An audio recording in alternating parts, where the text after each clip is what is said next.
I turned the wrench one last time, sealing the joint on a new water heater, and wiped the sweat from my forehead. It had been another long day. As a plumber in North Carolina, this was routine. Crawling under someone's house or elbow deep in a clogged drain by sunrise.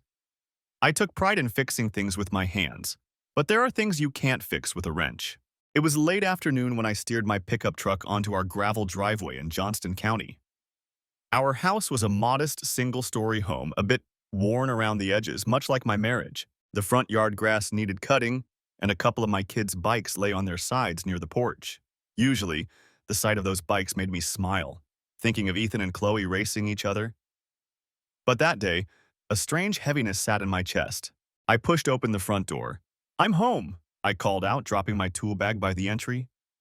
6-year-old Chloe barreled down the hall and leaped into my arms, nearly knocking my cap off. I hugged her, feeling some of the day's fatigue slip away. "Daddy, you're early," she squealed. I usually got back around dinner time, so my early arrival was a treat. Behind her, my 12-year-old son Ethan wandered out, holding a book and looking curious. "Hey, Dad." "Hey, bud," I said, ruffling his hair with my free hand. "Where's Mom?" Chloe piped up matter-of-factly. "She's lying down. She said she had a headache." I felt a small tug of concern. Lisa rarely napped this late in the day, headache or not. She was only 35, healthy as far as I knew. Unemployed at the moment, she usually spent the day doing house chores or looking after the kids after school. It wasn't like her to be in bed at 5 o'clock. "All right. How about you two start your homework while I check on Mom?" I set Chloe down gently. Ethan gave me a knowing nod, ushering his little sister toward the living room where their school bags were. He was a good kid, responsible, quick to help out. Sometimes I worried he had to grow up a little too fast lately. I walked quietly down the hall to our bedroom. The door was half open. I could see Lisa under the covers facing away. "Hey," I said softly as I stepped in. "You okay?" She startled slightly, turning her head. Her blonde hair was messy on the pillow, and she blinked at me like she hadn't expected I'd be home so soon. "Jack, you're early. I just wasn't feeling well." I sat on the edge of the bed and placed a hand on her back. She felt tense. "Rough day?" She closed her eyes. "Yeah, the migraine came back. I had to lie down. I'm sorry, I didn't even start dinner yet." "It's fine," I said. "I can whip something up for the kids. You rest." As I rubbed her back gently, I noticed her phone on the nightstand. Unconsciously, my eyes flicked to it. A bad habit, maybe, but something in me wanted to check if there were any notifications. The screen was dark, though, and I quickly looked away. I wasn't the type to snoop on my wife's phone. At least I never had been. "I'm okay," Lisa murmured, pulling the blanket around her shoulders. "Just need a bit more rest." "Sure. I'll let you rest then." I leaned down and gave her a peck on the cheek. Her skin felt cool, and she didn't lean into the kiss like she used to. I left the room quietly, closing the door to a crack. Something felt off. In the kitchen, I set about making grilled cheese sandwiches and tomato soup. Something quick and easy. As I buttered the bread, my mind kept going back to Lisa's odd demeanor. She hadn't really complained about migraines before today, and she had seemed almost startled when I walked in. "Dad?" Ethan's voice shook me from my thoughts. "Yeah, buddy." I glanced over my shoulder. He was at the table, homework spread out, pencil in hand. "Are you and Mom all right?" he asked bluntly. The question caught me by surprise. "What do you mean?" He shrugged uncomfortably. "I don't know. It's just, she's been kinda different lately." I put down the butter knife. Kids notice everything. I forced a small smile. "How so?" Ethan fiddled with his pencil. "She's been quiet. And sometimes she forgets to pack our lunches or be there when the bus comes in the afternoon. Like yesterday, she was late picking up Chloe from the neighbor's place. Mrs. Harris brought her back. A frown crept onto my face. She was late? Did she say why? She said traffic, but... He hesitated, eyes dropping to the table. Chloe said Mom wasn't home when she went to drop off her field trip form after school. She knocked, but no one answered. That's why she went to Mrs. Harris's. I felt a cold prickle at the back of my neck. Lisa hadn't mentioned any of this. Why wouldn't she be home when Chloe got off the bus? I always thought Lisa was there when the kids returned from school, or at least nearby. I tried to keep my voice neutral. Maybe she had to run an errand. Yeah, maybe, Ethan said, not sounding convinced. I realized I was clenching the counter edge. Releasing it, I went back to slicing cheese. Don't worry about it, son. Mom's just been stressed. I wasn't sure if I was saying it to reassure him or myself. He nodded slowly and returned to his homework, but the concern in his eyes lingered. As I slid sandwiches onto plates, my mind churned. Late to pick up the kids, unusual naps, a vague headache. Individually, none of these would be alarming. But together, they scratched at me like a splinter under the skin. I recalled the past couple of months. Lisa had indeed been quieter, moodier even. I had chalked it up to her frustration at being out of work. She'd lost her job at a medical billing office earlier in the year due to cutbacks. I knew it hurt her pride not to be contributing financially, and being home all day could wear on anyone. I'd tried to be supportive, told her she could take her time finding something new, even encouraged her to consider a new career path. Money was tight, but we were managing. I picked up extra plumbing jobs on weekends to cover the bills. It made for long hours away, but I figured it was temporary. In hindsight, those long hours were perhaps another crack in the foundation of our marriage. Less time together, more stress when we did talk, mostly about money or the kids. Intimacy had dwindled. We were both often too tired or distracted. Still, I believed we were solid. We'd been married 14 years since we were both just out of our teens. We had weathered storms before. The year Ethan was born and I got laid off. The rough patch after Chloe's complicated birth when medical bills piled up. We always came through as a team. But this felt different. This was a subtle distancing, hard to quantify. I resolved to keep a closer eye on things without jumping to conclusions. I didn't want to doubt my wife over a few odd occurrences. After dinner, I helped the kids with their homework, but my mind remained elsewhere. I checked on Lisa again. She was awake but quiet, assuring me she'd eat later. I didn't press her. That evening, when the kids were in bed and the house quiet, I found myself on the porch with a beer in hand, staring at the orange glow on the horizon as the sun set. The early autumn air was cooling off, crickets chirping. I tried to pinpoint what exactly felt wrong. Maybe it was nothing, I argued with myself. Everyone has off days. God knows I've had times I came home and barely spoke because I was dead tired or upset about a botched job. Lisa could just be going through something. Yet Ethan's question echoed, "Are you and Mom all right?" If a 12-year-old sensed a rift, then maybe those cracks were real. I sipped the beer slowly, the bitterness settling on my tongue. I remembered an old buddy of mine from high school, Ray, who went through a nasty divorce last year. His first warning sign had been his wife growing distant and secretive. Turned out she was seeing someone else. I recalled awkwardly patting Ray's back at the bar as he cried and swore he'd never seen it coming. I had assured myself that Lisa would never do something like that to me. We had our troubles, sure, but we loved each other, didn't we? I rubbed a hand over my face. This was paranoid. I wasn't going to be that jealous husband who jumps at shadows. Trust in a marriage is important, but trust doesn't mean sticking your head in the sand. I thought of Chloe being dropped off by the neighbor because her mom wasn't home. Of Lisa's surprised eyes when I came home early. Of how she held her phone a little too tightly these days, always face down on the table. I swallowed hard. The mere notion of Lisa being unfaithful made me feel sick and angry and terrified all at once. But if there was something to it, I needed to know. Our family's future could hinge on it. I finished my beer and went inside, locking up for the night. In the darkened living room, I paused by the sofa. A faint line of light glowed under our bedroom door down the hall. She was awake. Normally, I'd go curl up beside her, talk, or watch TV until we fell asleep. But tonight, I felt like an intruder in my own home, uncertain of my welcome. I sighed and lay on the couch staring at the ceiling. I'd give her space tonight. Perhaps tomorrow things would be normal again. Perhaps these were just baseless suspicions eating at me. But if they weren't, if something was really wrong, I vowed to find out the truth no matter how much it might hurt. Little did I know how much it truly would. Chapter 2. Loose Threads. I woke up the next morning with a stiff neck and the first light of dawn creeping through the living room curtains. Sleeping on the couch hadn't done me any favors. Rubbing my neck, I made my way to the kitchen. To my surprise, I found Lisa already up, standing by the counter with a cup of coffee in hand. She jumped a little when I entered. "You're up early," I said, trying to sound casual. She offered a tentative smile.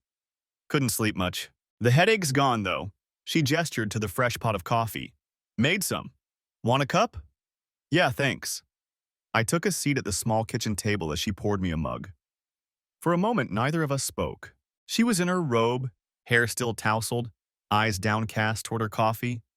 "So, how are you feeling, really?" I ventured. She shrugged lightly. "I told you it was just a migraine. I'm fine." I nodded, blowing on the coffee. "All right.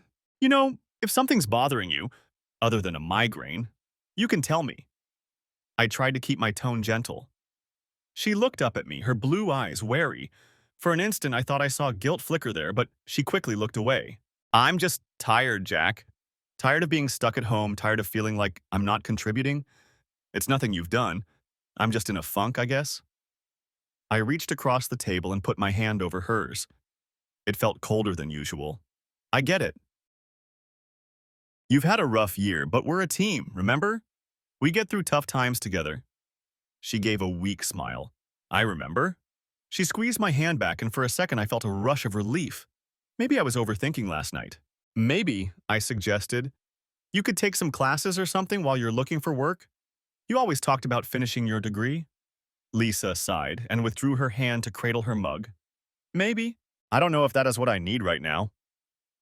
The sound of little feet pattering down the hall ended the conversation. Chloe appeared, still in her pajamas, rubbing her eyes. She climbed onto my lap and snuggled in. "Morning, princess," I said softly. Morning," she yawned. "Cereal?" Lisa asked her. Chloe nodded sleepily. As Lisa went to get a bowl, Chloe looked up at me with big, curious eyes. "Daddy, why didn't you sleep with Mommy?" Out of the mouths of babes, I felt my face flush slightly.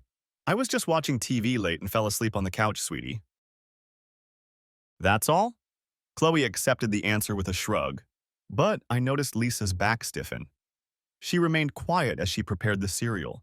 Soon Ethan was up as well, and the kitchen bustled with the usual morning routine.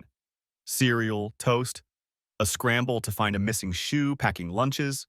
Except today, I realized Lisa hadn't prepared the lunch sandwiches in advance, as she often did. I ended up slapping together peanut butter and jelly for the kids. She gave me a tired, apologetic look. "Sorry, I forgot about lunches last night." "It's fine," I said, though I made a mental note of her forgetfulness. She really was distracted these days. When the kids were finally ready, I grabbed my keys to drive them to school on my way to work. Lisa usually took that duty, but I volunteered quickly this morning, partly to give her a break, partly because I wanted a private word with my son. Once we waved goodbye to Chloe at the elementary school, I glanced over at Ethan in the passenger seat. "Hey, bud, you doing all right?" He shrugged, fiddling with the strap of his backpack. "Yeah, you and Mom seemed okay this morning." I forced a light tone. "We're fine. Mom's just been stressed. Don't you worry about grown-up stuff, okay?" He nodded, but I could tell he wasn't entirely convinced. I hated that he was worrying at all. "Focus on your school and soccer. I'll handle the rest. We're your parents. Our job is to take care of you and Chloe. Understood?" "Understood," he echoed, giving me a small smile. I dropped him at the middle school and watched until he disappeared through the doors. Then I let out a long breath and pressed my forehead against the steering wheel for a moment. I had meant what I said. It was our job to take care of the kids. And if something was going on with Lisa, I needed to take care of that too, for all our sakes. Work was slow that day, just a morning job replacing some pipes in a warehouse across town. By noon, I was done, and didn't have another appointment until late afternoon. That left a gap of several hours. Normally, I'd welcome the chance to catch up on paperwork or get some rest, but today, my mind was elsewhere. An idea had been nagging me all morning. Check our bank and credit card statements. Money was already tight, and if Lisa was feeling restless or depressed, maybe she'd been overspending or something. At the very least, it was a practical thing I could do. I parked my truck outside a small diner with free Wi-Fi, ordered a coffee I didn't really want, and opened my laptop. Logging into our joint bank account and credit card online statements, I scanned recent transactions. Most charges were normal, groceries, gas, bills, but a couple stuck out. There was a $128 bill at a high-end restaurant called the Oaks at Springfield on a random Tuesday. We certainly hadn't gone out then. And a $210 charge for a Fairfield Inn in Raleigh from a month ago. We hadn't stayed at any Fairfield Inn. My coffee had gone cold by the time I closed the laptop. I stared out the diner window at nothing. The evidence was circumstantial but damning. I could try to conjure innocent explanations. Maybe she went to the nice restaurant with a girlfriend to cheer up. Maybe the hotel charge was for a visiting relative. But deep down, I knew those were stretches. I knew our family and friends. She'd have told me if a relative visited. She wasn't close to any girlfriend who'd spontaneously drop money on fancy lunches midweek. No, the simplest explanation was the ugliest one. She was spending those afternoons with someone else. Someone who could take her to fancy places or with whom she wanted to feel fancy. I gripped the coffee cup so hard I nearly cracked the styrofoam. The betrayal hadn't even been confirmed in person yet, and already it was suffocating me. I wanted to drive straight home, grab her shoulders, and demand answers. Who is he? How long? How could you? But not yet. If I confronted her with just receipts and statements, she might find a way to lie or explain it away. Or worse, she'd clam up and go deeper underground. If she was cheating, I needed to know with absolute certainty and get proof. Proof, my mind warned. For more than just my curiosity, I might need it for what comes after. I left the diner and sat in my truck, running a hand through my hair. I felt a mix of rage and an ache of sadness, but I forced myself to think clearly. All right, Jack, approach this like a job. Diagnose the problem before you fix it. Step 1. Confirm the affair for sure. Step 2. Figure out what to do about it. I remembered that tomorrow, Wednesday, I was supposed to have a full-day job installing new plumbing in an office building. It would take me out of town, and I'd be gone from early morning until evening. I'd mentioned it to Lisa earlier in the week. Perhaps I could use that. If she was using my workdays as cover to meet someone, she might have plans when she thought I was busy far away all day. I made a snap decision. I pulled out my phone and called my client for tomorrow. I told them a family emergency came up and I'd have to reschedule the installation. They weren't thrilled, but I promised a discount for the inconvenience. After hanging up, I exhaled. My heart pounded at the thought of what I was about to do. When I got home early that afternoon, Lisa seemed surprised to see me. She was folding laundry in the living room. "Everything okay?" she asked as I walked in. I forced a sheepish smile. Job got postponed. Contractor wasn't ready for me yet, so I got off early. I lifted a shopping bag I'd picked up on the way. Thought I'd grill us some steaks tonight since I'm home. She smiled back a little strained. "That's nice. Early day for you then." "Yeah. Tomorrow too, likely." I lied as naturally as I could, making a show of taking out the steaks to put in the fridge. The big job I had scheduled might be pushed to next week. I watched her out of the corner of my eye. She was smoothing a pair of jeans, her movements careful. Did I see a hint of relief, excitement? It was subtle, but I sensed a shift in her posture. "That's great," she said lightly. "Maybe you can rest up a bit." "Maybe," I said. "I might also tackle the garage mess if I've got the day free. Been putting that off too long." She looked at me then, eyes calculating. If she had been planning something for tomorrow, I had just thrown a wrench in it. A part of me expected her to protest or suggest I do something else, but she just nodded. "If you need any help organizing, let me know." I gave a non-committal grunt and changed the subject. But inside, I was already devising my stakeout. That night, I barely slept. I pretended to go to bed as normal, but after I heard her breathing slow and deepen, I slipped out to the living room and paced in the dark, adrenaline coursing. If she was seeing someone, chances were she'd try to contact him about the change of plans. I wanted to check her phone desperately, but she kept it under her pillow or on the nightstand when she slept. And snooping while she slept felt too risky. If she woke up and caught me, the fragile charade would shatter. Instead, I decided I'd follow her tomorrow, catch her meeting him in the act if possible. Before dawn, I quietly got dressed in jeans and a dark gray t-shirt, something inconspicuous. I did slip my small voice recorder into my pocket, an old gadget I'd used at a few jobs to note measurements. It could record for hours with decent sound. If I got anything incriminating on audio, it might prove useful later. Around 7 a.m., as she was getting the kids ready, I put on an annoyed face and grumbled about how much junk was piled in the garage and that I'd be busy with it. I even opened the garage door and noisily started moving things to sell the story. I told her to go ahead and drop the kids off at school since I was in the middle of it. She seemed a bit hesitant, like she was thinking something over. But eventually, she took the kids in the car and left around 7:30. My heart thundered. If she was really heading to meet someone, she'd do it soon, with the kids offloaded. I quickly shut the garage and hurried inside to change clothes, trading my bright work jacket for a plain black hoodie and a baseball cap.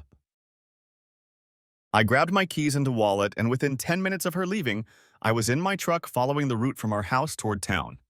At the first red light, I spotted our family car a few vehicles ahead. She was heading back home after the school drop-off, which was normal. I hung back, not wanting to be seen. Sure enough, as expected, she turned into our street and presumably went home. Perhaps she had to get ready for her outing. I parked discreetly at the end of the block, partially behind some hedges, where I had a view of our driveway but was far enough not to attract attention. It was a risk. If a neighbor noticed my truck oddly parked, they might mention it later, but I couldn't think of a better spot. A tense half-hour passed. At about 8:30, I saw our blue sedan back out of the driveway. Through my binoculars, borrowed from my toolbox, usually used to inspect roof lines or distant pipes, I saw Lisa behind the wheel. She was dressed nicer than this morning. I could make out a light-colored blouse. She hadn't bothered to tell me she was going out, but I hadn't asked either, playing the busy husband in the garage. I let her car gain some distance and then started after her. My palms were slick on the steering wheel. The hunter in me hoped to catch them swiftly. The husband in me almost hoped for a benign explanation to reveal itself. She didn't go toward the highway or downtown. Instead, she drove toward the outskirts, in the direction of the state park and lake. My mind raced. The lake on a weekday morning? Perhaps a meetup point. After 20 minutes, she turned off onto a side road leading to Lake Waverly Park. I knew the place, a scenic spot with picnic areas and trails. We'd gone there together with the kids a few times for picnics. My chest tightened. I parked a fair distance behind her, partially hidden by some trees along the road. I got out quietly and continued on foot, staying among the trees that flanked the parking area. Our sedan was parked, but from my angle I couldn't see inside it well. As I crept closer, using a line of shrubbery as cover, I saw her. Lisa was out of the car, leaning against it. She was checking her phone, looking around as if waiting for someone. I crouched, partially hidden about 30 yards away. My heart pounded so loud I was sure she'd hear it. A few minutes later, I heard another car approaching from the road. It was a red SUV, kicking up dust on the gravel. It pulled into the lot and parked a couple spaces from her. The driver's door opened. A man stepped out. Even from my distance, I recognized him instantly, and the recognition made my vision go red for a moment. It was Greg Simmons, one of the contractors I occasionally worked with. We weren't close friends, but we'd been on job sites together. Hell, we'd had beers together with others after work sometimes. He was around my age, maybe a couple years younger, with a stocky build and a trimmed beard. I remembered he'd come by the house once months ago to discuss a project with me. I didn't recall any obvious sparks with Lisa then, but apparently something had ignited since. I watched, fists balled, as Greg walked up to my wife. She smiled in a way she hadn't smiled at me in a long time, bright, youthful, almost shy. It broke my heart and enraged me all at once. He leaned in and gave her a quick kiss on the lips, like it was the most natural thing in the world. I bit down on my hand to keep from making a noise. There it was. Confirmation. They talked for a moment. I couldn't hear from where I was. I remembered the voice recorder in my pocket. With shaking fingers, I turned it on. Their voices were too distant to catch clearly, but I began creeping forward as quietly as I could, moving from tree to tree, bush to bush. They got into Greg's SUV together. That sent another stab of pain through me. Was she going to his place? A motel? Maybe the park was just a rendezvous to leave one car. Sure enough, the SUV started backing out with both of them inside. Panicking at the thought of losing them, I dashed back to my truck parked down the road. As soon as the SUV passed my hiding spot, I started my engine and followed at a safe distance, praying they wouldn't notice. For the next half hour, I tailed them through back roads and then onto the highway heading east. They were headed toward Raleigh. It didn't take long to guess where. The Fairfield Inn, perhaps, the same one from that statement charge. I kept distance on the highway, staying a few cars behind. We reached Raleigh and entered a commercial district. My hands were trembling on the wheel, stomach in knots. It felt surreal to be chasing my wife and her lover like some detective in a TV show. But this was painfully real. They eventually pulled into the parking lot of the Fairfield Inn. The red SUV rolled around back, likely to park near a side entrance away from the main lobby. I cruised by and saw it tucked in a corner spot. I parked out on the street where I could see the building but wouldn't be easily noticed. Through binoculars, I saw them emerge from the vehicle. Greg had an arm around her waist, and she was leaning into him. They hurried into a side door, laughing about something I couldn't hear. It took every ounce of willpower not to storm in after them. But what would that accomplish except an ugly scene and maybe an assault charge for me? I needed to be smarter than that for the kids and for myself. Instead, I waited about 10 minutes, then entered the hotel lobby casually. I kept my baseball cap low and pretended to be interested in a tourist brochure while glancing toward the elevators and hall. I saw no sign of them. They were likely already behind a closed door in one of those rooms above. My face burned imagining what they were doing right now. It took effort to keep my breathing steady. I had to be careful in getting evidence here. Some hotels have good security, and I didn't want to get thrown out or, worse, have the cops called on me for sneaking around. I noticed the elevator bank and a door to the stairwell. Probably they went upstairs to a room. The question was which. If I had the guts, I could try walking the halls listening for their voices, but that was risky and might not yield anything definitive. Then luck gave me a small break. The front desk clerk stepped away into a back room, maybe to fetch something, leaving the computer unattended for a minute. Impulsively, I walked behind the counter as if I belonged and glanced at the open registry on the screen. I scanned for check-ins within the last half hour. There, Greg's name. He had checked in at 9:15 a.m. Guest name Greg Simmons, Socialas 1. Room 204. I ducked away just as the clerk returned, heart hammering. But they hadn't seen me. Room 214, second floor, likely near the far end given numbering. I took the stairs up, each creak making me wince. The hallway was empty and quiet except for the distant hum of a vacuum from housekeeping on the other end. I found 204th. It was around a corner, semi-private. I pressed my ear to the door. Muffled voices inside. That was them. I recognized Lisa's laugh, faint but unmistakable, and the deeper rumble of Greg's voice. My throat tightened, and tears of rage sprang in my eyes. Clenching my jaw, I forced myself to keep it together. Instead of kicking the door in, I knelt and took out my phone. Hands shaking, I slid it partially out of my pocket with the camera facing forward, set it to record video. I angled it under the door as best I could to maybe catch audio. It probably wouldn't see anything except feet if they were near the door, but audio might be captured. I hit record and prayed. Through the door, I now heard the bed creak and another laugh cut off by what sounded like a kiss. I grit my teeth so hard it hurt. I recorded a minute or two of whatever sounds I could catch, mostly indistinct voices, but a few words like baby and shouldn't we, and soft giggles came through. Any adult would recognize those contexts. It was proof enough for me, if not for a courtroom. At that moment, I didn't care about courts or judges. I had heard enough. My wife was having an affair right there on the other side of this wall. I rose on unsteady feet and backed away. A wave of dizziness and nausea hit me. I stumbled to the stairwell, afraid I might actually be sick right there. In the cool of the stairwell, I sat on a step and tried to breathe slowly. I had to keep it together. I couldn't fall apart now. There was too much to do. Eventually, I wiped my face, realizing only then that a couple tears had escaped. I needed to get out of here before they finished their romp and possibly spotted me. Quietly, I left the hotel and made it back to my truck. I sat there for a long while, engine off. Time seemed unreal. Part of me still couldn't believe this was happening. She was cheating. It was real. 14 years of marriage, 2 kids, a home, and she was here with another man, betraying us all. I punched the steering wheel once, hard. Pain shot through my knuckles. Damn it, I hissed, fighting the urge to yell. Okay, it's done. You have your proof, I thought. Now what? Driving home, my mind swirled with 100 thoughts. Anger, grief, humiliation. Questions too, was it my fault for working too much? Who else knew? How could she do this to the kids? But overriding those was a cold, growing resolve. If she was ripping apart our family, I wasn't going to let her walk away clean.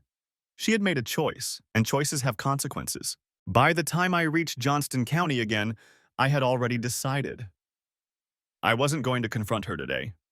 I would pretend I knew nothing, act normal while I figured out the next steps.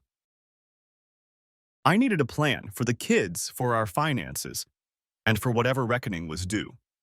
She wanted to break our marriage and my trust? Fine. I would break something of hers, her power over me. Driving the last stretch home, I practiced my breathing, forcing the rage and hurt down where she wouldn't see. I needed to be as calm and methodical as fixing a broken pipe. Find the leak, seal it off, repair the damage. The leak in my life was about to become a flood, but I'd make sure only one of us drowned in it. Chapter 3. Calculated Preparations. I spent the next day in a state of icy focus. If my heart was broken, I shoved the pieces aside to deal with later. Right now, I had work to do. First, I gathered every bit of evidence I had. Early Friday morning, while Lisa was seeing the kids off to school, I quietly copied files from our home computer onto a USB drive. Bank statements, credit card bills, anything showing her suspicious spending. I also transferred the incriminating video and audio from my phone and recorder onto the drive, labeling each file with dates and details. The photo I had snapped from afar of her and Greg entering the hotel went on there too. It wasn't the clearest image, but you could recognize her face and him with an arm around her. I hid the USB in my toolbox beneath a tray of wrenches. Unlikely she'd ever go looking there. Next, I made some phone calls. By 9 a.m., I had an appointment with a divorce attorney recommended by an old buddy from high school. The firm was in Raleigh, a good hour's drive away. Far enough that word wouldn't easily get back to anyone in our town. I didn't want Lisa catching wind of this meeting. She thought I was out on a repair job that morning. I let her believe it. In truth, I drove straight to the law office. Attorney Carla Nguyen greeted me in a crisp navy suit, notepad at the ready. She was younger than me, mid-30s maybe, but had a sharp, no-nonsense air. I liked her immediately. After brief introductions, I laid it all out. The changes in Lisa's behavior, the evidence of the affair, my concerns about the kids, the financial oddities. I kept my voice level, sticking to facts as if I were describing a leaky pipe system. It was easier that way. Carla listened intently, occasionally asking a question to clarify. "And you have proof of the infidelity?" she asked. I passed her a few printed photos, screenshots of the bank charges, and a still from the video of them at the hotel hallway. Her eyebrows rose slightly as she examined them. "I also have audio and video recordings," I said quietly. They're not exactly high quality, but it's pretty clear what's going on." She gave a firm nod. "Understood. North Carolina is a no-fault divorce state, so technically, you can't file for divorce citing adultery. However," she held up a finger, "adultery is absolutely relevant to alimony here. You're the sole earner, correct?" "Yes, she's been unemployed for months. In normal circumstances, she might be eligible for spousal support. But if we prove she had an affair while married and before separation, the law will bar her from getting any alimony. In fact, it would require the judge to grant you alimony if you were the innocent dependent spouse. But since you're the breadwinner, we mainly use it as a shield to ensure she gets nothing." Despite my grim mood, I felt a small surge of relief. At least I wouldn't have to bankroll her betrayal. "What about the kids? I want to make sure I have custody." Carla folded her hands. "Child custody in North Carolina is determined by the best interests of the child. Adultery by itself isn't usually considered evidence that someone's a bad parent. However, it can indirectly affect things, like if your wife neglected the children to carry on the affair, or if it speaks to her moral fitness. You mentioned an incident where your daughter was left with a neighbor unexpectedly." "Yes," I said. "And my son says she's been forgetful about things like picking them up. I suspect she's been using time I thought she was caring for them to meet this man." She pursed her lips. "If we can document instances of neglect or poor judgment affecting the children, that will help. Also, we might request a psychological evaluation or involve a guardian ad litem if it gets messy." I hadn't even known that was an option. My head swam at the thought of putting the kids through evaluations, but I'd do what it took. I'm also worried she might react badly when I confront her, or if I move to separate. I don't want the kids in the crossfire. Carla gave me a steady look. I've seen cases like this. Sometimes the cheating spouse becomes defensive or even vindictive when exposed, especially if they feel cornered. You should be prepared for her to possibly lash out. She might try to turn the tables or use the kids as leverage. In worst cases, I've seen false accusations of domestic violence or child abuse thrown around. The notion made my stomach turn, but I nodded. I wouldn't put it past her, not after what she's already done. How do I protect myself from that? If you anticipate it, you can be proactive. Do you have any history of violence? Any witnesses who can speak to your temperament as a father and husband? I've never laid a hand on her or the kids, I said firmly. I rarely even raise my voice. Good. If she tries anything like that, it'll be her word against yours initially. But evidence of her affair and any erratic behavior could undermine her credibility. It might be wise to document your interactions with her once she knows you're filing. Even consider communicating through text or email so there's a record. I realized I might even record any face-to-face confrontation. North Carolina was a one-party consent state for voice recordings, I recalled. As long as I was a party to the conversation, I could legally tape it without telling her. I made a mental note to use the voice recorder in my pocket if a blow-up happened. We discussed a plan. Legally, to get a divorce in NC, we'd have to separate for at least a year. That meant one of us moving out and living apart. We can file a formal separation agreement to address interim issues, custody, support, property, while the clock ticks on the one-year separation, Carla explained. I was fine with that. At this point, I didn't want to share a roof with Lisa any longer than necessary anyway. One snag. If she refused to move out, I couldn't force her without a court order. The house was jointly owned. Carla mentioned something called a divorce from bed and board, an antiquated fault-based action that could be used to legally evict a spouse in cases of marital misconduct. Adultery and malicious turning out of doors are grounds for that, she said. It's basically a court-ordered separation. If she doesn't agree to leave, we could pursue that based on her adultery and any other misconduct. I hoped it wouldn't come to filing that extra action, but it was good to know. We also decided to file for temporary custody of the kids to me as soon as we initiated separation, citing her negligence and unstable behavior.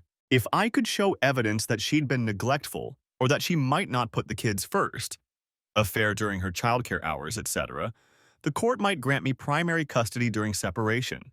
Judges don't like when a parent prioritizes an affair over children's welfare, Carla said, especially if we frame it as her essentially leaving them unattended or in unsafe situations. I thought of Chloe being taken care of by neighbors because her mother was off God knows where. A flash of anger steeled my resolve. Yes, I would use that. We wrapped up after an hour.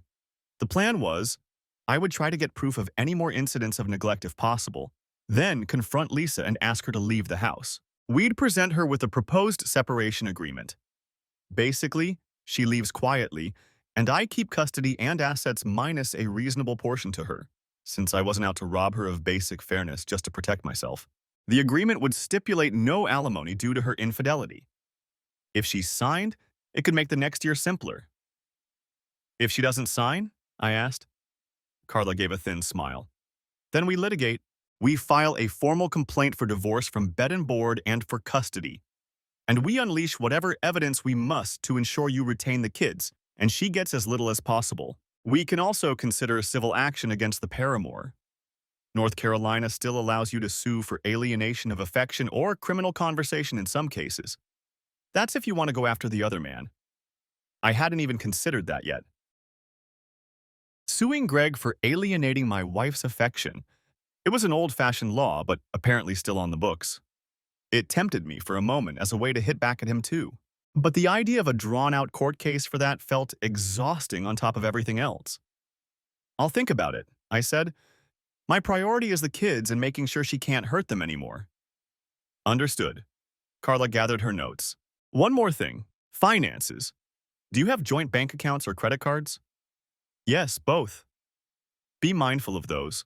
I've seen scorned spouses drain accounts or rack up debt out of spite. You might consider moving half of any liquid funds into an account in your name alone immediately, or at least monitoring for unusual activity. Also consider freezing your credit temporarily so she can't, say, open a new credit line in your name. I was grateful she mentioned it. Lisa knew my social security number and all that. If she got desperate, who knew? I'll do that, I agreed. Walking out of that office, I felt a curious mix of sadness and determination.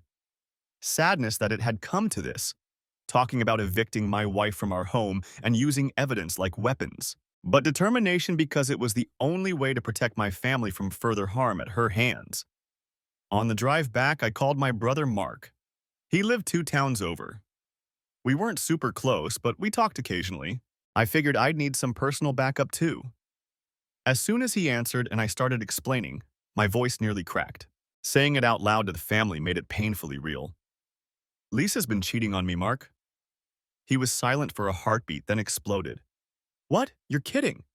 That, that's unbelievable. That little... He caught himself. I'm sorry, Jack, Jesus. When did you find out? Yesterday. I have proof.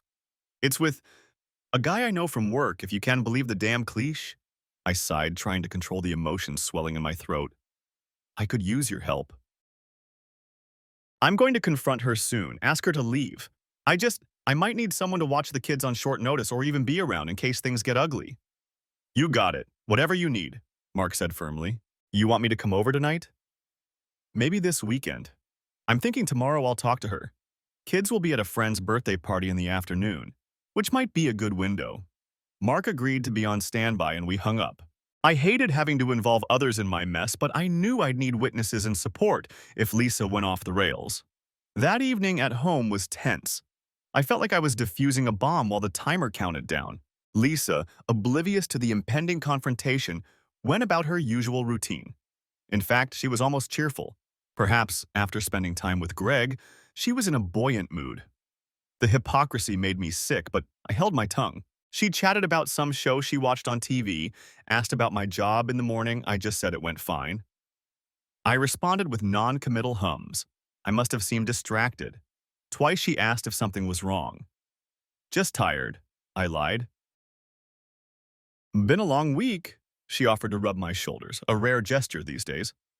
I nearly recoiled, not wanting her touch after knowing where those hands had been. But I swallowed my disgust and let her briefly massage my shoulders as we sat on the couch. It took all my willpower not to jerk away. Part of her probably thought she was bridging a gap between us. Poor clueless fool. Or maybe it was guilt driving her niceness, a small voice suggested. Either way, it would all come crashing down soon. Late that night, once she and the kids were asleep, I sneaked into the kitchen and quietly retrieved our checkbook from the drawer. Flipping through, I found the most recent checks Lisa had written. I had a suspicion, and this confirmed it. One check stub noted a payment to cash for $200 a few weeks ago, which I didn't recall. She might have been siphoning a little money out here and there to keep cash for her trysts, perhaps thinking I wouldn't notice small withdrawals. I also logged into our joint savings account online and, as a precaution, transferred half of it into a new account I had opened in my name alone that evening. It wasn't a huge sum, but I'd be damned if she or Greg got their hands on the whole lot if things went haywire. The remainder I left so the balance drop might not be immediately obvious unless she looked closely. Lastly, I placed a credit freeze via an app on my phone for the 3 major credit bureaus and set up alerts for any new bank transactions. If she tried anything funny financially, I'd know, and she'd be blocked from doing real damage. By the time I finally crawled into bed, it was past 2 a.m. I lay on my side, back turned to her, eyes wide open in the darkness. She murmured something in her sleep and draped an arm over me unconsciously. I lay rigid, feeling my heart pound. Tomorrow, this charade would end. I gently moved her arm off me and slipped out of bed to go back to the couch. I couldn't bear her nearness. I spent the rest of the night staring at the ceiling, running through scenarios in my head again and again. However it went, by tomorrow night, my cheating wife would be out of our home and the real battle would begin. Chapter 4. Confrontation and Exile. Saturday arrived, overcast and heavy with humidity. I felt the pressure in the air like an omen. The kids had a birthday party to attend around noon, at a classmate's house across town, which provided the perfect window for what I needed to do. At 11:30, I dropped Ethan and Chloe off at the party, making sure to tell the classmate's mom that either their Uncle Mark or I would pick them up later. I had asked Mark to be on standby nearby just in case. On the drive home, my hands gripped the steering wheel so tightly my knuckles were white. I ran through the script in my head for the 100th time, but I knew reality could veer off script quickly. When I stepped into the house, I found Lisa in the kitchen loading dishes into the washer. She was dressed casually in jeans and a green top, looking for all the world like the ordinary housewife she no longer was. My heart thudded painfully at the sight of her. A mix of love for who I thought she was and loathing for who she'd revealed herself to be. She glanced up with a small smile. "Kids settle in at the party okay?" "Yeah," I said, my voice coming out rough. "We need to talk, Lisa." Something in my tone made her straighten up. "Sure, what about?"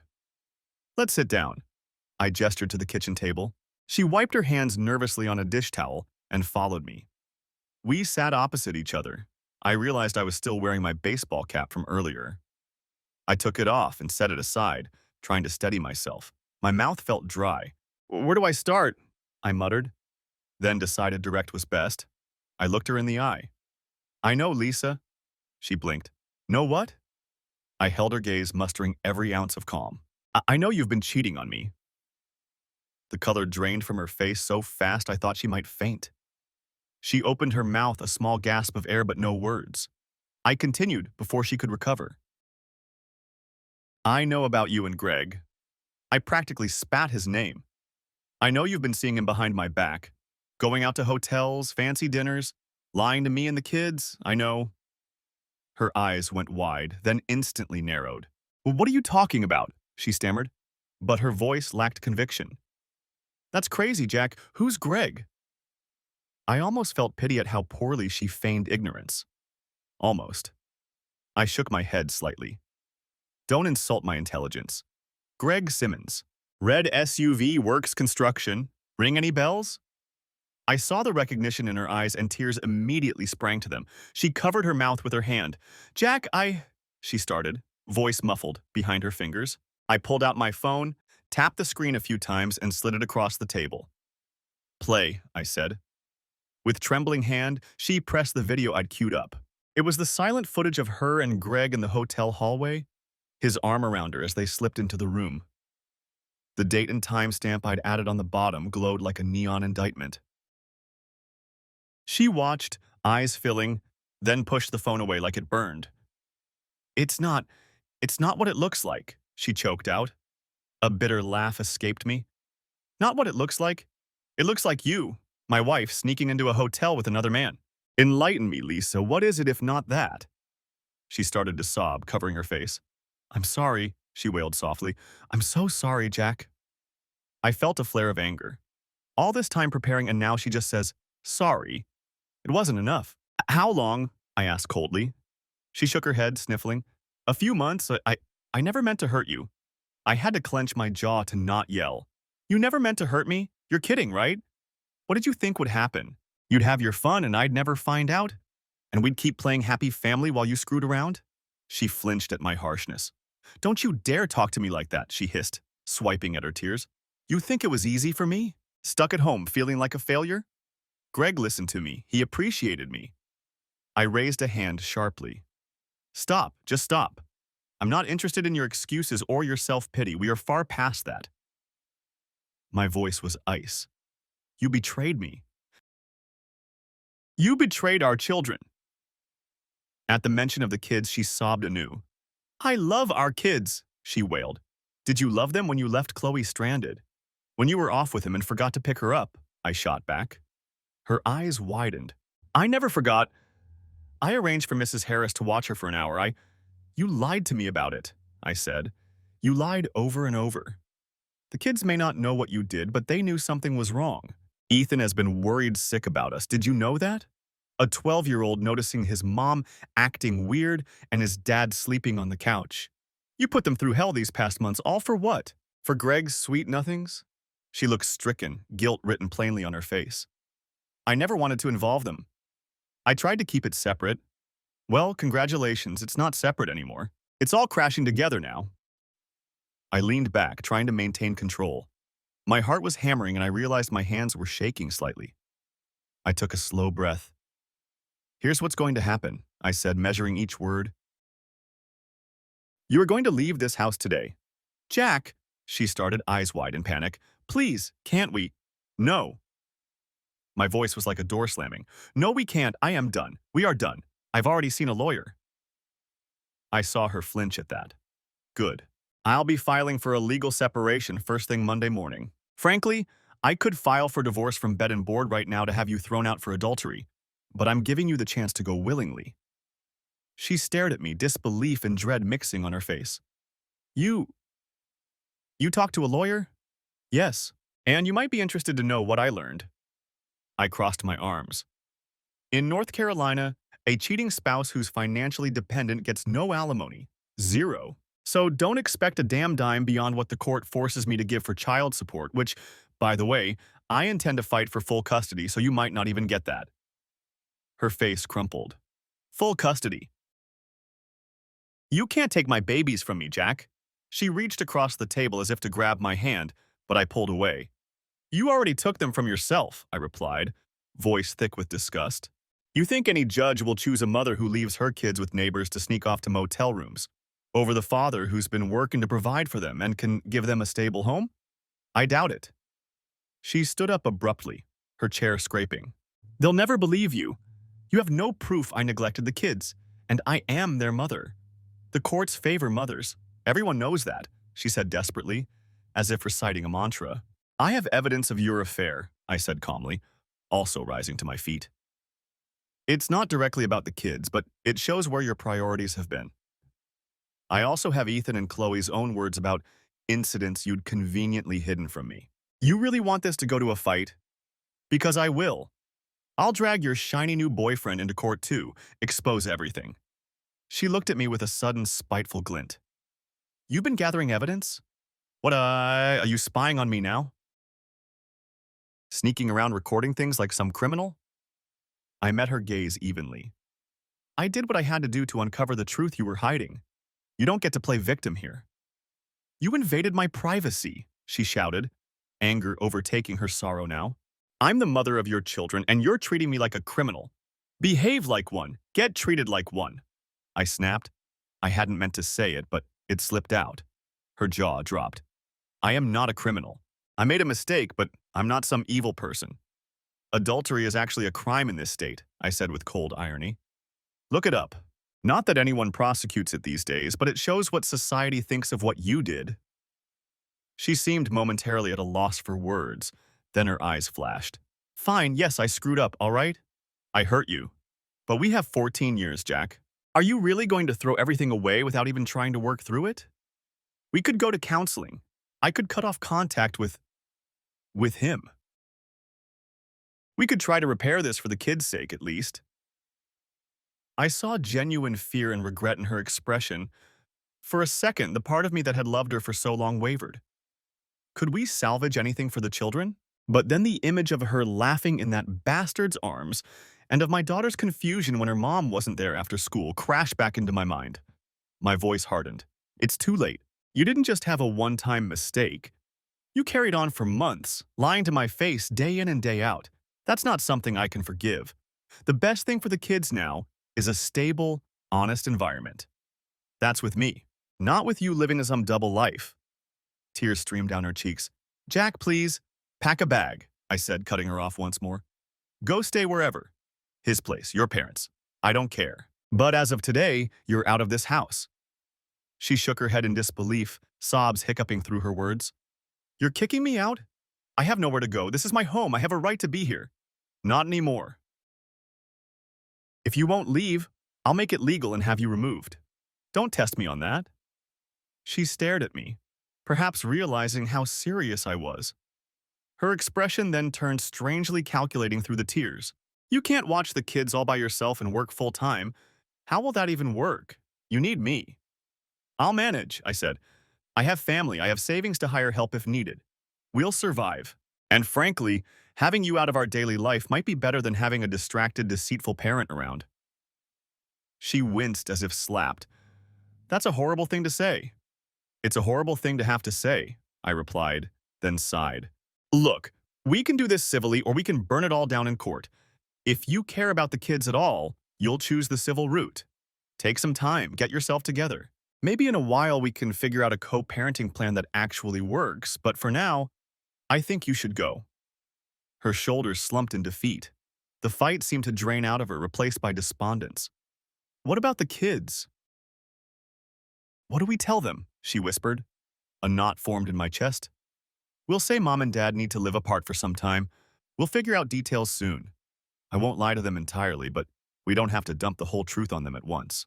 It would only hurt them. She nodded miserably. I don't want to hurt them. A dark part of me thought, it's a bit late for that. But I held my tongue. I stepped back. Start packing, I said quietly. A suitcase with what you need for now. You can come back later for more when the kids aren't around, or I can have it sent to you. She wiped her face, still trembling, and headed toward our bedroom.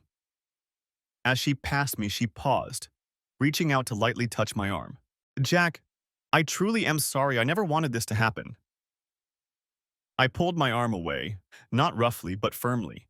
It happened. Sorry doesn't fix it. She nodded, fresh tears falling, then shuffled to the bedroom. I remained in the kitchen, leaning on the table for support as adrenaline ebbed and a wave of exhaustion hit me. From down the hall, I heard drawers opening and closing, muffled sobs. I took the opportunity to call Mark. He was waiting at a diner a few blocks away. It's done, she's packing a bag, I said lowly. Damn, he breathed. You all right? I glanced toward the hallway where I could hear her movements. Yeah. Could you come by in maybe 15 minutes? I might need you to drive her somewhere or just be here in case. You got it. True to his word, Mark showed up and knocked on the door not long after. I let him in quietly, putting a finger to my lips to indicate we keep it down. He surveyed my face and gave me a brief, hard hug. I'm proud of you, man, he whispered. You handled it. I nodded, swallowing the lump in my throat. Having him there gave me strength, reminding me I wasn't alone. Lisa emerged from the bedroom carrying a medium suitcase and her purse. Her eyes were red and she hesitated when she saw Mark. Hi, Mark, she said softly, voice filled with shame. Lisa, he greeted curtly with a nod, arms crossed. He had no friendly smile for her today. She set the suitcase down to put on her coat. Where should I go? She asked into the air, not meeting either of our eyes. You can call Greg to come get you, or I can have Mark drive you to a motel, I said flatly. I didn't want to know her arrangements with her lover, but I wasn't about to chauffeur her myself. She flushed at the mention of Greg. He's out of town this weekend, she murmured. I'll go to my sister's, I guess. Her sister lived 2 hours away near Greensboro, if I recalled. That might actually be good, some distance for a while. Mark stepped forward.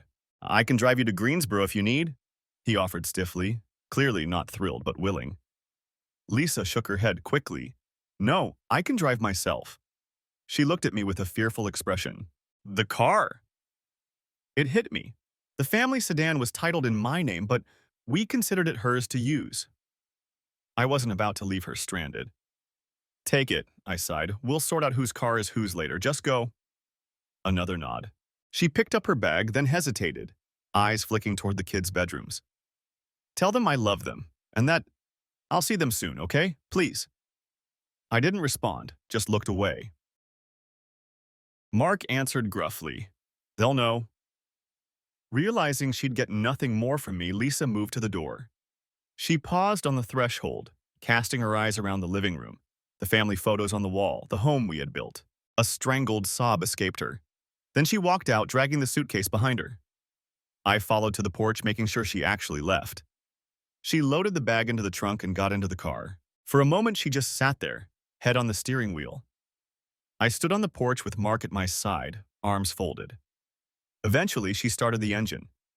As she backed out, she looked at us. Even from a distance, I could see her face was drenched in tears. I felt a pang of something, pity, sorrow. But I steeled myself. She pulled away, and just like that, she was gone. The sky chose that moment to open up and begin to drizzle, pattering on the roof of the porch. Mark put a hand on my shoulder. You did the right thing. I let out a breath I hadn't realized I was holding. It feels awful, I admitted quietly. My legs suddenly felt weak and I sank to sit on the top step of the porch. He sat beside me. I know. I'm sorry. We sat in silence for a minute, watching the rain turn the driveway dark and shiny. I felt numb and raw at the same time. The woman I'd shared my life with was gone, and ahead loomed a murky, tumultuous future as a single dad in a bitter fight. Eventually, I spoke. I have to go pick up the kids soon. My voice sounded flat. How was I going to face them and pretend everything was okay? I can go get them if you want, Mark offered gently. I shook my head. No, I should do it. I'll have to tell them something. Better it comes from me. What are you going to say? I rubbed my face. The truth, but not all of it. Not yet. Just that Mom and Dad are separating, and she's gone to stay with Aunt Jenny for a while. They'll be upset, but I'll manage. I hoped I would. I had to. Mark patted my back. All right, but I'll come along, just to support if that's okay. I nodded gratefully. Yeah, I'd appreciate that. We retrieved the kids from the birthday party as the rain tapered off. The drive home was awkward. The kids were chattering about the party favors and games, while Mark and I exchanged uneasy glances. When we got back to the house and they realized their mom's car was gone, the questions began. Where's Mom?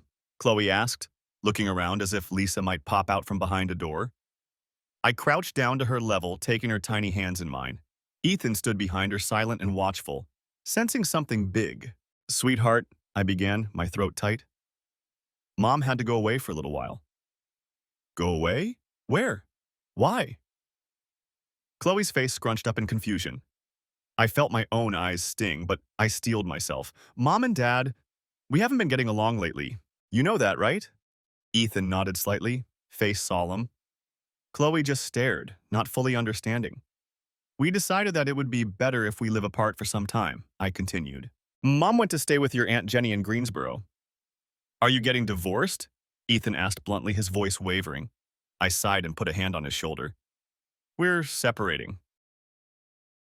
It might lead to a divorce, yes. No point sugarcoating. He'd read between lines anyway. Chloe's eyes welled with tears. No! I want Mommy, she cried, throwing her arms around my neck and sobbing.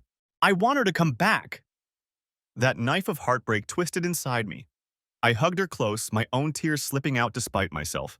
I know, baby, I know, I whispered, voice cracked. I'm so sorry. Ethan's face flushed red and I could see him fighting back tears too. Why? Did you have a fight? Is it because of that headache she had? Or because we were bad? His voice broke on the last word. Oh God, no, I said urgently, reaching out to pull him into the embrace with Chloe and me. It's not because of you two. You did nothing wrong. Mom and Dad just have grown apart and we need to do this. We both love you very much. That will never change. You have to know that. Ethan sniffed, burying his face against my shoulder. It's not fair, he mumbled. I want us to be together. I know, I choked out, stroking both kids' backs as we huddled there on the living room floor. I'm sorry. I'm going to do my best to make this as okay as it can be. I promise. Mark quietly stepped out to give us some privacy, closing the door softly. We stayed like that for what felt like a long time until the kids' sobs subsided. I kept holding them, even as my knees ached on the hard floor because letting go too soon felt like betraying them. In that moment, I vowed to myself anew. I would fight with everything I had to protect these children and give them stability, no matter what that meant. I would not let Lisa's choices ruin their childhood any more than it already had. Eventually, we all moved to the couch, put on a movie they liked to create a semblance of normalcy. None of us really watched it. Chloe curled up in my lap, sucking her thumb, a habit she'd quit years ago but resurfaced under stress. Ethan leaned into my side, quiet and troubled. I gently kissed both their heads. We'll be okay, I whispered, not sure if I was reassuring them or myself. We'll be okay. Outside, the rain had stopped, but the clouds remained, a lingering storm yet to pass. Chapter 5. False Accusations. For the next couple of days, life was a fragile kind of calm. Lisa stayed at her sister's, I only knew that because she sent a brief text Sunday morning asking to speak to the kids by phone.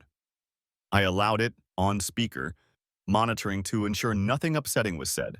The call was brief and awkward. Chloe cried hearing her mom's voice and Ethan was monosyllabic. Lisa sounded distraught but tried to assure them she loved them and would see them soon. I remained silent on the line and she didn't address me. I kept communication with Lisa minimal and in writing where possible, as my lawyer advised. My anger toward her was now tinged with wariness. I felt like a cornered animal might, knowing the next attack could come at any time. I didn't trust what she might do. Monday morning, I got the kids off to school and was gearing up mentally to visit the courthouse to file the separation paperwork with Carla. That's when the next bombshell dropped. Around 9 a.m., I was packing some documents in my truck when a county sheriff's car pulled up in front of my house. Two deputies stepped out. My stomach lurched. Had something happened to the kids or to Lisa? Jack Thompson, the older deputy asked, approaching. Yes, that's me, I answered, cautious. We have a court order here, he said, holding out an envelope. It's a temporary protective order issued by the district court. We need you to step inside so we can explain it to you. I felt the blood draining from my face as I took the envelope and tore it open. My eyes raced over the words. It was indeed a temporary domestic violence protective order, issued that very morning based on a complaint from Lisa Thompson. In her affidavit, she alleged that on Saturday I had become physically violent, grabbing and hitting her, causing bruising, and that I had threatened to harm her if she tried to take the children. She claimed she fled in fear and was now afraid for the kids' safety with me. My hands shook with rage and disbelief. This is absolute bullshit, I hissed before I could stop myself. The deputies exchanged a look. The older one held up a placating hand.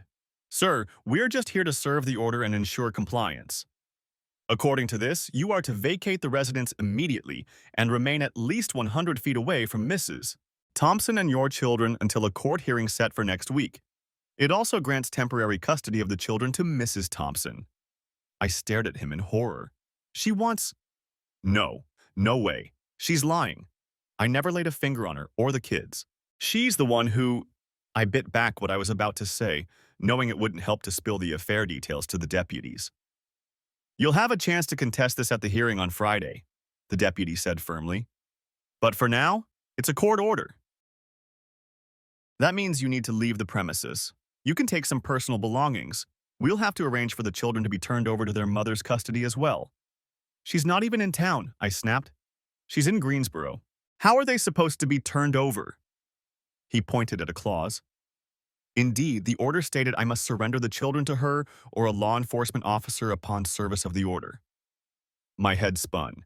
This is wrong. She left willingly. You can ask my brother who was there. There was no violence, I insisted, voice rising. The second deputy, a younger woman, spoke gently. Sir, we understand this is upsetting, but these emergency orders are one-sided. The judge must have seen enough to issue it, but it's not a final determination. If what you're saying is true, you'll be able to present your evidence at the hearing.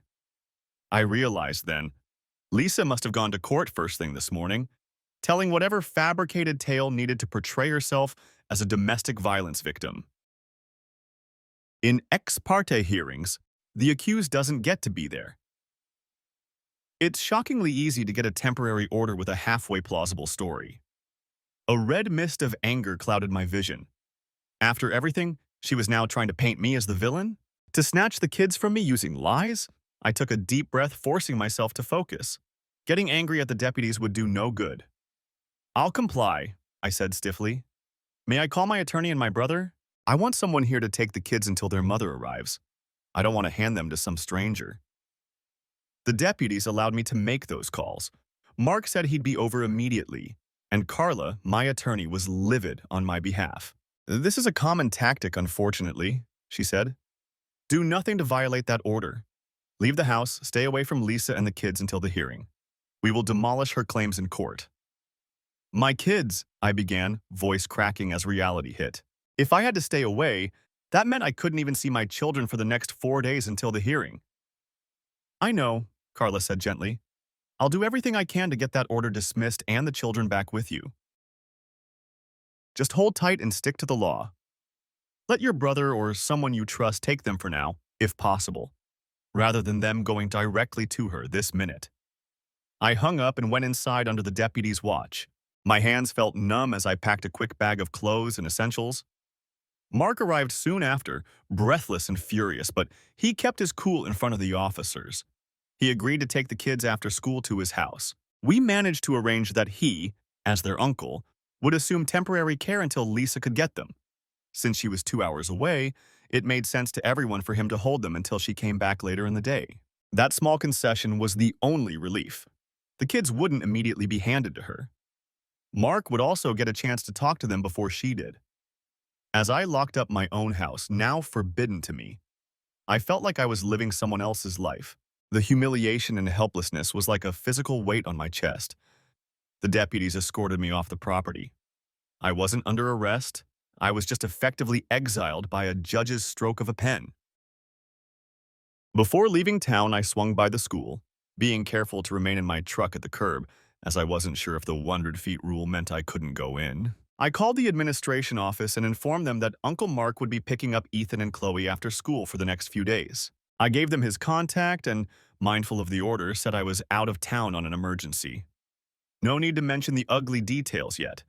They knew Mark from prior pickups, so it was fine. Then, with a heavy heart, I drove away. I couldn't even go to Mark's place, since the order barred me from seeing the kids and they'd be there.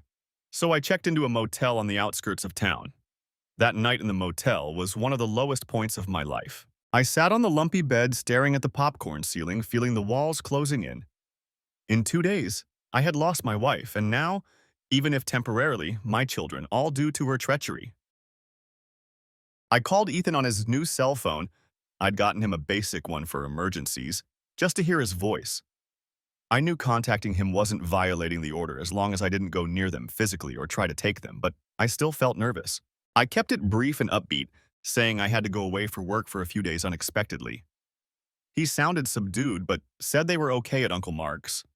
I reminded him to take care of his sister. He said, "I will, Dad." The weight in his young voice broke my heart. I didn't attempt to call or text Lisa. There was nothing to say that wouldn't make things worse. My lawyer would handle it in court. On Friday morning, I finally got my chance to set things right. The hearing for the protective order was set for 9 a.m. in the county courthouse. I arrived with Carla, both of us armed with evidence. Lisa was there too, sitting with her own attorney across the aisle. When I walked in, she looked away, face flushed. I saw faint dark circles under her eyes. Maybe her nights had been as sleepless as mine. A pang of longing for what once was flickered, but then I remembered I was here because of her lies. I turned my attention to the judge as we were called to order. The hearing was mercifully closed to the public due to the sensitive nature. It was just us, the lawyers, and the judge. Lisa was first to testify since she was the one seeking to extend the protective order. She described under oath a harrowing tale of how I had exploded in rage during our confrontation, grabbed her by the arm and shoved her into a wall. She claimed bruises on her arm and back.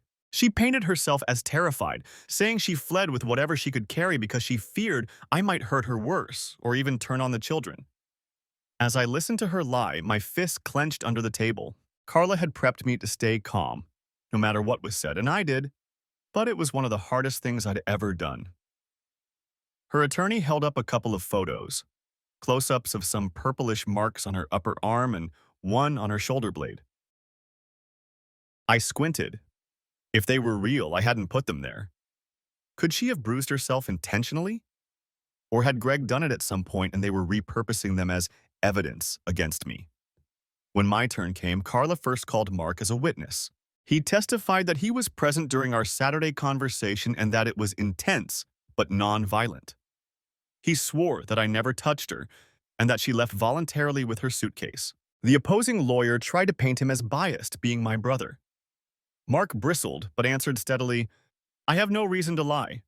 If Jack had attacked her, I'd tell him to his face he was wrong. But it just did not happen that way." Next, Carla called me to testify.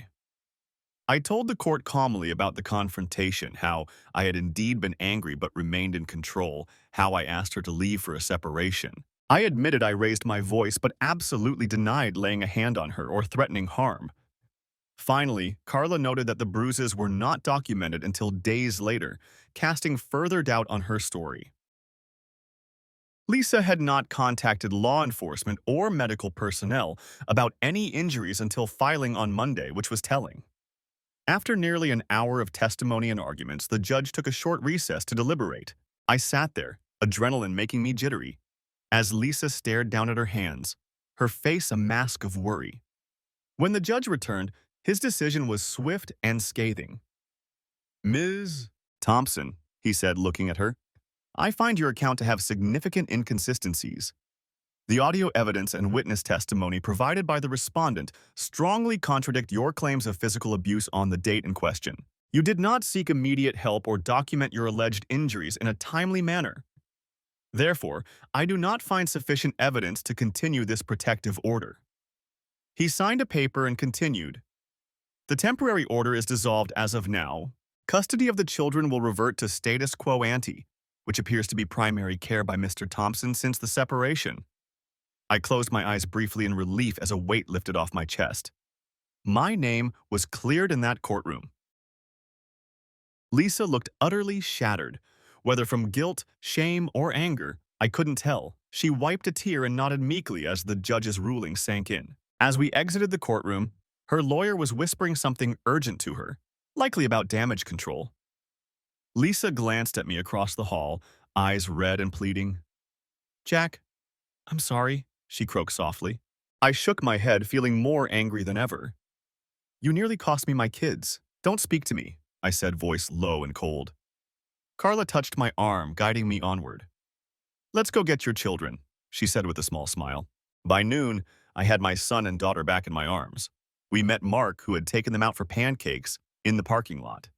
The kids ran to me, and I knelt to hug them fiercely. "Are you coming home now, Daddy? For good?"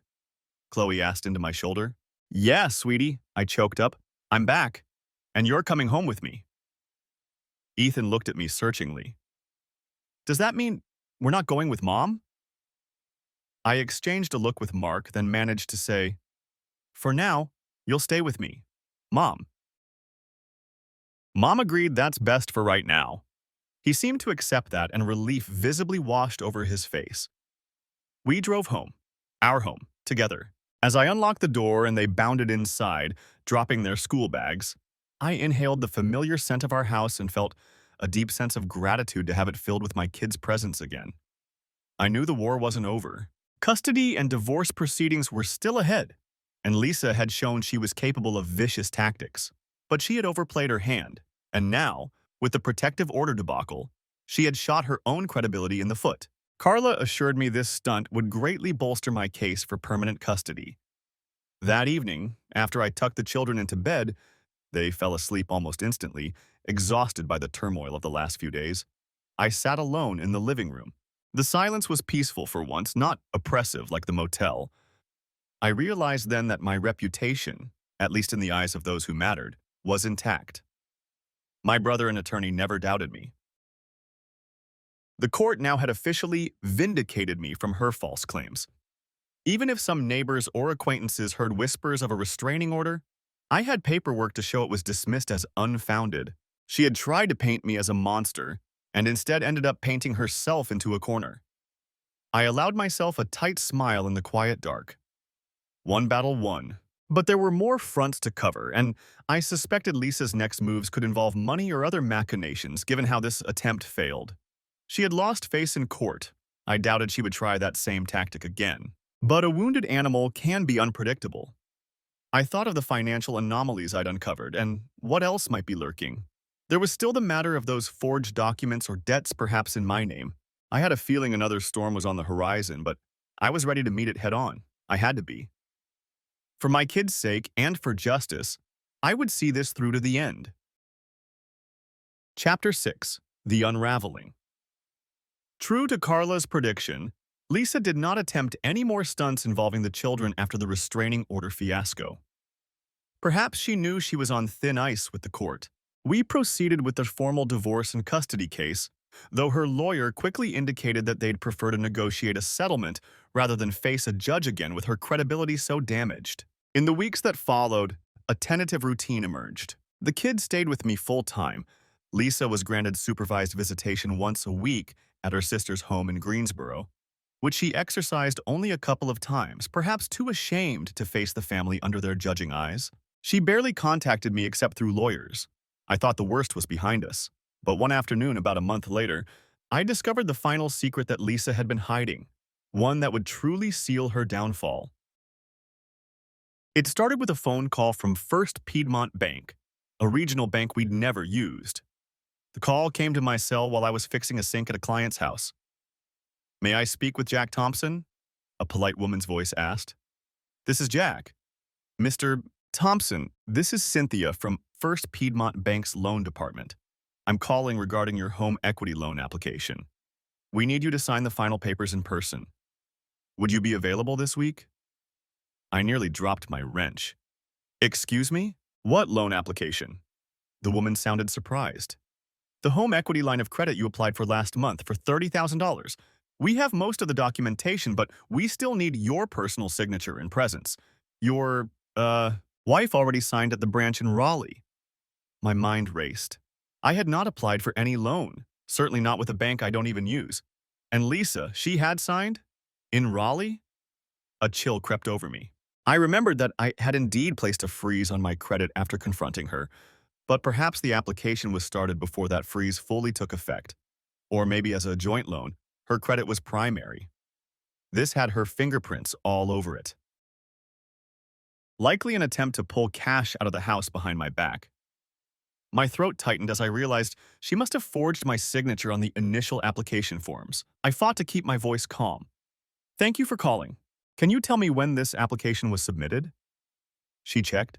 "It was submitted online 5 weeks ago and then finalized in person at our Raleigh branch 4 weeks ago, on the 3rd. We have your wife's signature and a note that you would come in later to sign due to scheduling. 4 weeks ago, around the time right after I kicked her out, and before the restraining order hearing, while she was at her sister's, apparently she and Greg, no doubt, drove to Raleigh to do this." My blood boiled anew. "I see," I said carefully. "Actually, there's a problem. I never applied for this loan." A pause. "I'm sorry? I did not sign any application. I believe my name and signature have been used without my consent." The banker's voice grew concerned. "Mr. Thompson, are you saying this is fraud?" "Yes." "That's exactly what I'm saying." Things moved quickly after that. The bank halted the loan disbursement. Fortunately, it hadn't been fully executed because they needed my final sign-off. They provided me copies of all documents. Sure enough, there was my name scrawled on several forms. A poor imitation of my signature, but close enough that a casual observer might be fooled. There was also a copy of my driver's license, likely a photocopy we had on file for something that Lisa had access to, or perhaps she'd obtained it from our home office files before leaving. The loan was meant to be secured by our house. If it had gone through, $30,000 would have been accessible, presumably to her. Possibly she planned to draw the money and run. I immediately called Carla, who looped in a criminal attorney colleague for advice. That colleague in turn contacted law enforcement. Given the clear evidence of attempted fraud and forgery and the monetary amount, this was a serious offense, potentially a felony. Within days, a detective from Raleigh reached out to schedule interviews. They had pulled branch security footage from the day we supposedly signed. The video, the detective said, showed a woman matching Lisa's description present at the bank with another man. Greg, no doubt, though I hadn't seen the footage yet. The man didn't do the signing but was with her. She presented ID for herself and apparently some form of authorization for me, which was likely bogus. The notary at the bank had taken her signature and noted that I'd sign later, which was unusual, but perhaps she convinced them I was busy and would come by. Some notaries allow splitting sign times. In any case, there was enough evidence that a warrant was issued for Lisa's arrest on charges of forgery, identity theft, and attempted fraud. The day they took her into custody, I was not present, but I got a call from the detective afterward. He informed me that Lisa had been arrested at her sister's home without incident. I thanked him and hung up, then sat in my truck and let out a breath I felt I'd been holding for a year. She was actually going to face real consequences, not just the loss of reputation or divorce, but the law itself was coming down on her. Part of me was sorrowful that it had come to this extreme, but another part felt a grim sense of justice. She had pushed every boundary: infidelity, lying in court, and now outright fraud. Enough was enough. With her in custody awaiting trial, our divorce proceedings took a decisive turn. Her lawyer practically begged for a settlement now. We drafted an agreement whereby I received full legal and physical custody of Ethan and Chloe. Lisa, given her circumstances, would have only supervised visitation at my discretion. She waived any claim to the house or my pension. Effectively, she got nothing beyond her personal belongings and a small bank account we'd set aside for her to restart when I had initially hoped for a civil separation. Now, most of that would likely go to her legal defense. In exchange, I agreed not to pursue any additional civil suits against her for the forgery or defamation or anything else. Honestly, I had no desire to pile on. The criminal case would suffice. The day the divorce was finalized in front of a judge, an absolute divorce granted on the basis of 1 year separation, sped up slightly due to an exemption via the bed and board process, thanks to her admitted adultery, I felt a mixture of sorrow and relief. Sorrow that our story ended this way, relief that legally I was free of her. The judge incorporated our custody agreement into the order. I was now officially the sole custodial parent. Lisa, escorted from county jail, actually signed the divorce and custody papers without fight. She looked hollow and thin when I glimpsed her at a brief proceeding. We did not speak.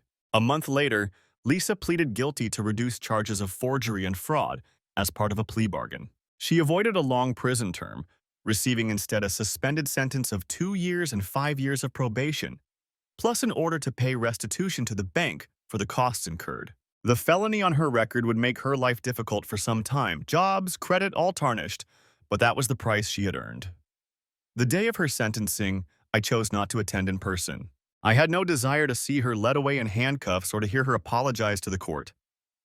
I already had what I needed. My children safe, my name cleared, and her ability to harm us neutralized. Chapter 7. New Beginnings. A year later, a gentle autumn sun slanted through the windows of my workshop as I tinkered with a bicycle chain that had come loose. In the background, I could hear Chloe's laughter as she played with our dog in the yard. Ethan was sitting at the picnic table doing his homework, occasionally glancing up to smile at his little sister's antics. Life had settled into something good and pure. It wasn't perfect, single parenthood was a challenge, and I wore many hats. But our home was once again a place of peace and safety. After all the legal battles, we'd managed to find a new normal.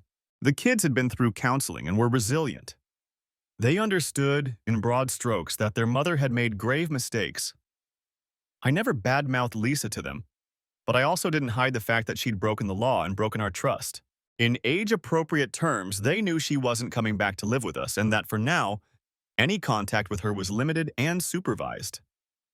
In truth, Lisa's presence in their lives had become minimal. During the year, she had moved in with her parents out of state after completing a probation transfer, trying to rebuild her life under their watch. She wrote letters to the kids occasionally, which I read first to ensure they were appropriate. Sometimes the kids wrote back, sometimes not. The wounds would take time to heal, but I made sure they knew it was okay to still love their mom, even if she couldn't be with them. As for me, I poured my energy into being the best father I could. I scaled back my work hours a bit, enough to be there when they got home from school, to coach Ethan's soccer team, and to attend Chloe's dance recitals. Financially, it was tight at times, but I managed. Pride in my family replaced any former pride in material things. My reputation in town was restored. Any gossip died once the truth of Lisa's deeds came out. Some neighbors even praised me for how I had handled the ordeal. I stepped out into the yard, wiping grease from my hands. Chloe ran over, clutching a dandelion she had picked. "Daddy, Daddy, look, a flower for you." I accepted the little yellow weed with dramatic appreciation. "For me?" "It's beautiful, thank you," she giggled as I tucked it behind my ear. Ethan grinned at the sight. At 13, he was growing into a thoughtful young man. The shadows that had haunted his eyes a year ago were gone, replaced by a quiet confidence. He knew without question that I was there for him and his sister no matter what. "Dinner in 5, you two," I announced. I had a stew simmering on the stove, my own recipe now since I'd taken up cooking out of necessity and found I enjoyed it. "Okay, Dad," Ethan said, starting to pack his books. Chloe skipped off to wash up, the dog trotting happily after her. I lingered for a moment, gazing at the golden light over our home. This home, which had seen shouting and tears and betrayal, was once again filled with laughter and love. As I looked around, I thought about everything we'd survived. It had been a hellish storm, but it passed, and we had weathered it. I had won in every way that mattered. My children were safe by my side, my integrity intact, and the toxic parts of our life cast out. Justice had prevailed in the end, and our wounds were healing with time and love. "Dad, come on!" Chloe called from the doorway, pulling me from my thoughts. "We're hungry." "Be right there," I replied with a smile. Before I went inside, I took the dandelion from behind my ear and held it up, making a silent wish for continued peace, for strength in whatever may come, and for the wisdom to raise my children well. Then I placed the flower on the porch rail and stepped into the warm, bright kitchen where my family awaited me, closing the door on the darkness of the past for good. The end. Thanks for watching. I hope you enjoyed it, so subscribe to my channel and watch the next video.